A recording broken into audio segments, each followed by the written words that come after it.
Thank you so much for joining me once again.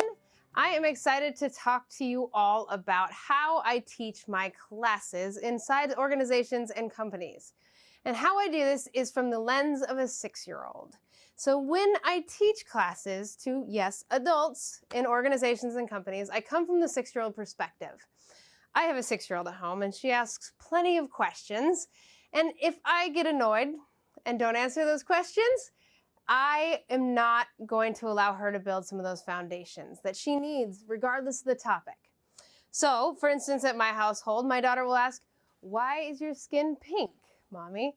And she also says, "But mine is brown and Daddy's is darker brown." And so we have even race talks in our house and we talk about differences. Now she asks me, "Mommy, why don't your eyes, what's wrong with your eyes?" And I say, "Mommy's eyes don't work as well as yours, but yours work differently than mine." And so that's just another one of our differences. So because she's a 6-year-old, I could respond with, "We don't talk about disability. That's not nice to say." Or I can be open about the conversation and really have these conversations with her about skin color, about differences, about abilities, about strengths, all these things that you may be good at this and I may be good at this. So when I teach my classes, I tell all the people that are involved, all our trainings, we are all 6-year-olds in this disability conversation. And what I say by that is when our parents were out and about with us, or our grandparents, or our aunts and uncles, whoever raised us, if we wanted to ask a question about disability, it was often said, don't ask, don't look, don't stare, that's rude, how dare you, all of those things. So immediately we were taught that it was a shameful thing to have a disability. And so we never talked about it. Many parents didn't have disabilities because of the sterilization for a long time of people with disabilities, but we never got to have those conversations. So now that we're all in these workplaces working, really trying to do the best thing we can, really trying to be the best people we can, but we don't have any foundation. So we're trying and we're messing up and we're trying and we're messing up. And this is happening in all realms of diversity and equity. How many people have launched a diversity program, had it miserably fail, and now they're scared to do it again? It's the same thing. How many times did you develop a program that you thought was amazing and it failed, regardless of diversity and equity? For some reason, there's this expectation that we are supposed to put out these programs and have them be perfect immediately. It's not going to happen.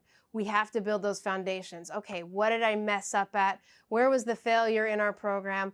Where was my knowledge not up to par? And then build from there.